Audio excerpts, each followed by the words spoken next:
The Obstacle is the Way. Book by Ryan Holiday.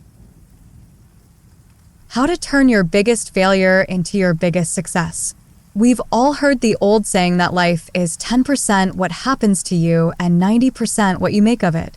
That should be an empowering life philosophy, but we don't always live into it. Ryan Holiday wants to change that, and that's why The Obstacle is the Way examines the strength and resilience of Stoic historical figures in order to chart a path to success through adversity. By demonstrating how some of the early Stoics learned to triumph because of their tribulations, Holiday demonstrates a tried and true path to success that anyone can follow. Introduction. What do you do when you encounter failure? Let's say you've been nervous about tossing your hat into the ring for that promotion or launching your new startup, and after all that stress and time and effort, you go for it, only to fail. So, how do you handle that? It's tempting to internalize that failure, to assume that it means something about us and that we are doomed to never succeed. As a result, you might think the best course of action is to curl up in a ball and never leave your bed. Why bother when you're only going to fail anyway? But sadly, this is precisely the mentality that keeps so many of us from achieving success. The author wisely recognizes that this mentality is toxic, and that's why he wants to present us with some examples of success stories throughout the ages, people who have recognized that the presence of an obstacle isn't a signal to give up. Instead, it's a sign to keep fighting because, as we'll see through the course of this summary, the obstacle is the way to success. Chapter 1. Turn your obstacles into your strengths. That might sound odd, but I promise that statement isn't a mistake. Because even though we often perceive obstacles as being counterproductive to our success, the truth is that they can actually be used to our advantage. If you find yourself asking how, you're not alone. Our natural instinct is to never to see an obstacle as a positive. After all, if they were positive, they wouldn't get in the way of our big promotion, us passing the test, or any of the other things that we want. But obstacles can reveal other hidden positives, ones that help us develop our moral character and the strengths that will enable us to succeed in life. But, as is the case with most good things, it doesn't come easily. We have to work for it. So, if we want to turn an obstacle into a strength, here are 3 things we need to work on. For starters, we have to work on our attitude, or the way we see the problem. You remember how, earlier in the introduction, we discussed the old cliché that life is 10% what happens to you and 90% what you make of it. Well, as corny as it might sound, most clichés become well-worn platitudes for a reason. And in this case, that's because it really is true. So, if you really want to use your obstacle to your advantage, you need to change the way you think about it. Okay, so maybe it's the opposite of the outcome you wanted. But what else can we take away from this moment? What positive lessons can it teach us? To put this into context, the author provides an example of one notable success story. Today, we know John Rockefeller as one of the wealthiest self-made men in America. He stands as an icon of power and success. But how did he get there? Rockefeller himself cited the life lessons he learned while observing others as one reason for his success. For example, when he was just 18 years old, he witnessed the big financial crisis of 1857. The city was, understandably, awash with panic, and this panic caused people to make unwise decisions. Rockefeller was attentive enough to notice this, and he realized at a young age that making snap decisions based on panic almost guaranteed failure. This prompted additional introspection as he began to watch closely and parse out the specifics of those wrong decisions. He wanted to know what specific actions amounted to failure and how he could avoid making the same mistakes. And after carefully observing the lives and failures of others, he made deliberate choices about what to avoid in his own future. This perspective enabled him to alter his view of the crisis and focus instead on the advantages available to him, like his opportunity to learn new things and better himself. And as he learned how to stay calm under pressure and resist the temptation to panic, he was honing the very qualities that would make him a successful businessman. So, as you can see, Rockefeller's story sets a positive example by demonstrating how we can use obstacles to our advantage if we simply alter our perception. But it's not enough to stop there, because if you want to truly conquer your obstacle, you also have to take action. But how do you know what the right action is? How do you tell the difference between getting ahead of your problem and reacting out of panic? A key difference can be found through the example of Amelia Earhart. As in the case of Rockefeller, we know Earhart today for her success as a pilot, but she also had an obstacle to overcome. In her case, however, that obstacle was represented by sexism rather than a financial crisis.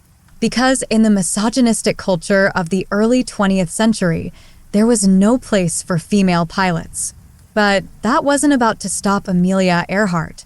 Instead of giving up on her dream, she decided to wait and work toward the right opportunity. To survive, she took a job that she didn't really like and that wasn't her dream, believing that she could keep working at this to make money until she could pursue her real dream. And as she funded her day-to-day existence through her boring job, she used her time on the side to look for creative ways to break into the aviation industry. Her opportunity knocked one random day when she got a call saying that there was funding available for the first ever female transatlantic flight. Misogyny persisted, however, by dictating that she could be on the plane, but not as a pilot. Instead, she would be flying as an unpaid passenger. Of course, this wasn't her dream at all, but it was a step in the right direction. So she took the opportunity, knowing that she could use it as a stepping stone, and indeed it was. Her unpaid trip on the first female transatlantic flight served as a launching pad for her illustrious career, and she never regretted it. So, from each of these examples, we can see that your attitude and the action you take to overcome your obstacle are two of the three key things that will help you turn your obstacle into an advantage. Chapter 2: How to handle big obstacles. So, now that we've looked at two great examples of success stories, it's time to take a closer look at our own strategies and how we can apply these principles in our lives. For starters, we can see that we need to begin by asking how we can turn each obstacle into an advantage. But we often forget that this can also be applied to even the biggest obstacles we encounter, even the ones that seem too horrifying to hold the promise of any silver lining. For example, what would you do if you were accused of a crime you didn't commit? What if you were wrongfully convicted of that crime and sentenced to life in prison? I think we can all agree that would feel like the biggest of big obstacles. So big, in fact, that it might feel it's impossible to turn it to your advantage. But believe it or not, even with an obstacle exactly like that, it's possible to use that struggle as a strength. Just ask boxer Rubin Carter. In the 1960s, Rubin "Hurricane" Carter had his successful boxing career cut short by a wrongful conviction for a triple homicide. He was subsequently sentenced to life in prison. At that point, imprisoned, cut off from his life, his career, and everyone he loved, no one would have blamed Rubin for giving up. But Rubin skillfully employed the strategies we discussed in the previous chapter. Of course, he knew that he hadn't killed 3 people, and he wasn't going to give up on fighting for his rights. But he also knew that he couldn't afford to let his anger at this injustice consume him. So, he decided to change his attitude about the situation and see how he could find the positives. And as a result, even though nobody wants to go to prison, his time in prison was one that cultivated growth. While he continued to pursue his case through the appropriate legal channels, Rubin used his time to educate himself.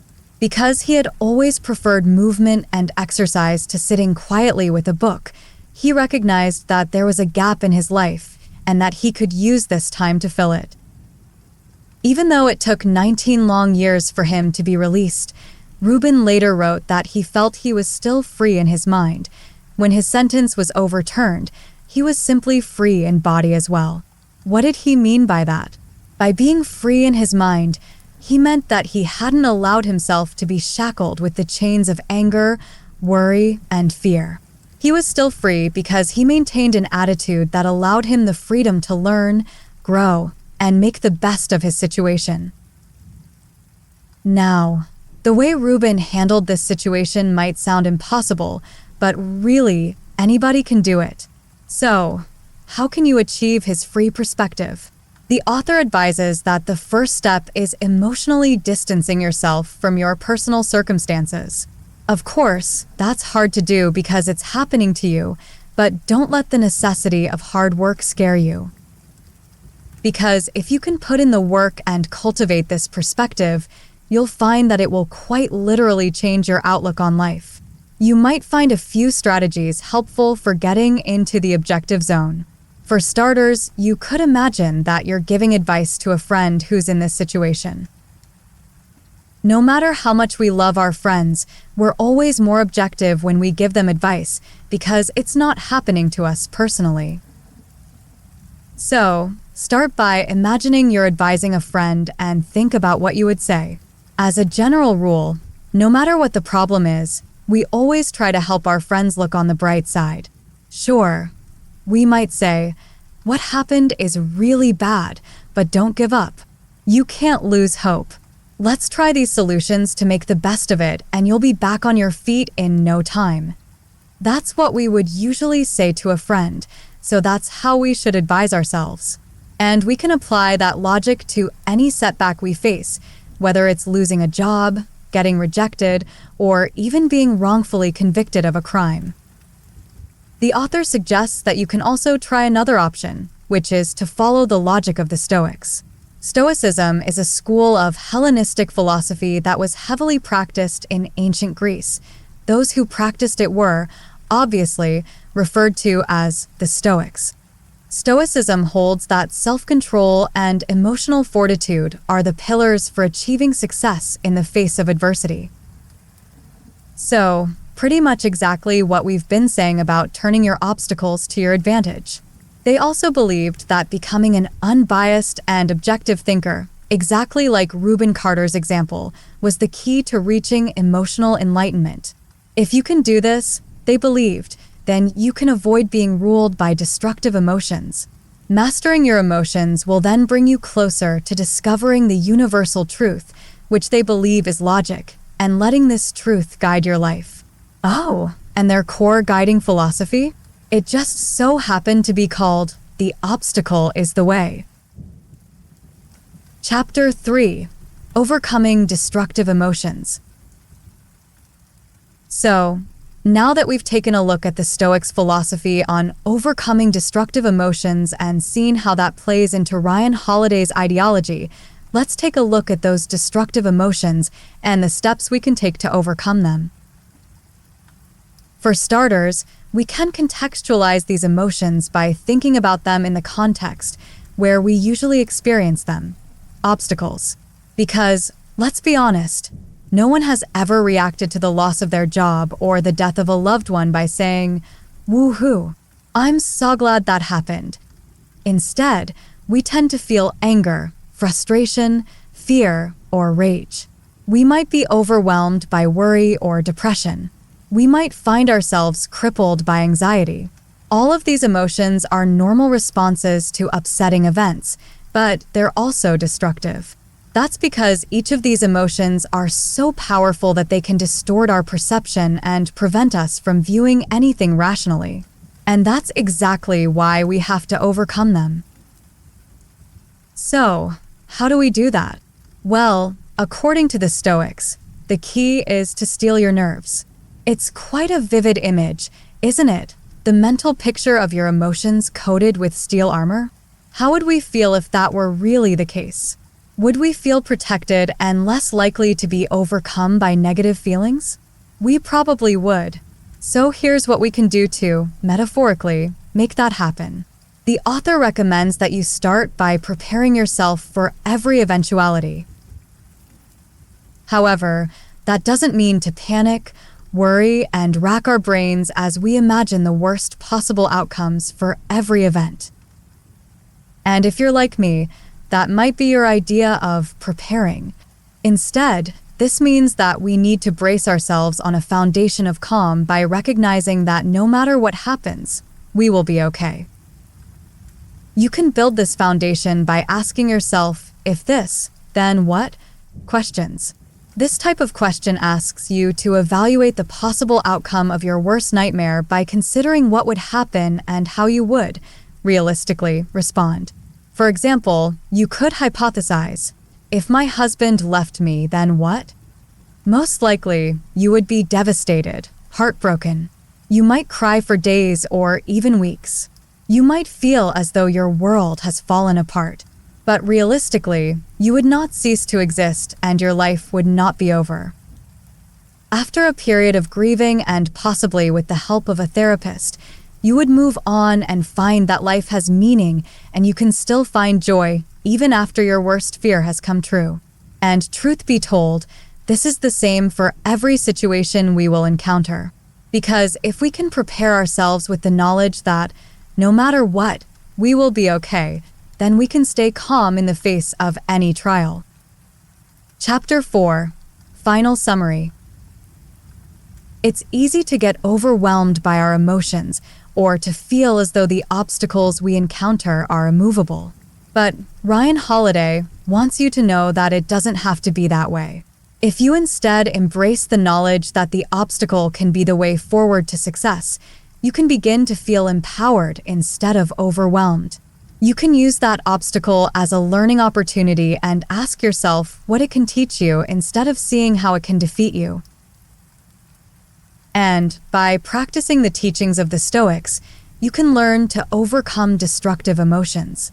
The Stoics believed that powering through the obstacle is the key to success and that mastering your emotions will help you achieve that goal. So, if you keep that goal as your guiding principle, you can learn to alter your perspective, take the right action, remain calm no matter what, and make the most out of every obstacle you encounter. And if you put these strategies into practice, you will find that no matter what obstacle gets in your way, your heart and mind will remain free from the negative emotions that disempower you.